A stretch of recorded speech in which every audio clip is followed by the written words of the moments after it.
Hello guys, nandito pa ako sa gitna dito sa taas at makita po natin ang view doon sa Laguna Lake. At ito po ay binobidyohan ko po at tingnan po ninyo guys, no? Napaganda, ikutin ko po yung camera. Yan.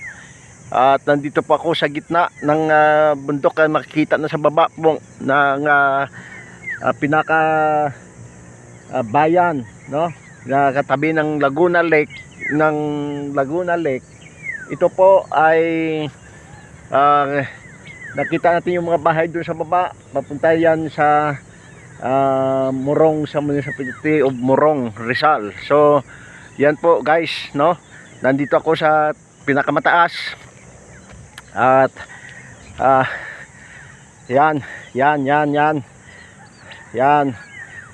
yan guys, nakarating po ako dito sa paglalakad ko. Yun po, tingnan mo po natin yung na maganda po yung tanawin. So good morning po sa inyo lahat. God bless po, God bless po. Yan guys. Kaya ako po ay natutuwa na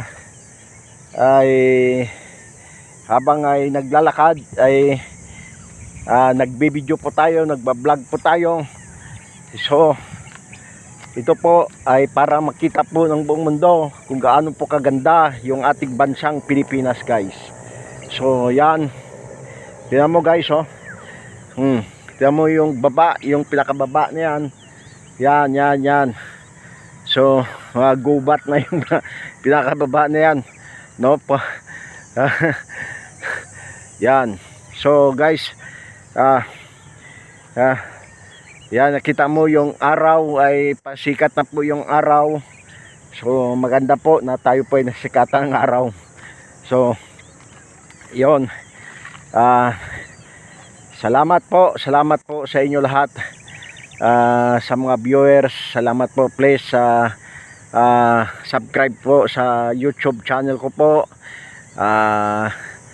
Subscribe po kayo para lagi po ma-update po kayo.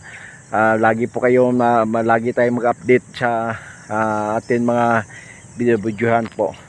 Salamat po sa lahat nito, sa inyo po guys, sa mga viewers. Walang sawa na napapanood po ito yung mga videos po natin, mga tanawin po natin, mga views po natin dito sa ating bansa. Kayo ang hindi pa nagbabakasyon, magbakasyon na po at mag-ikot-ikot po sa ating buong Pilipinas. Ay napakaganda po yung ating tanawin po ng mga views sa ating bansa. So yun lang po guys. God bless po sa inyo lahat muli.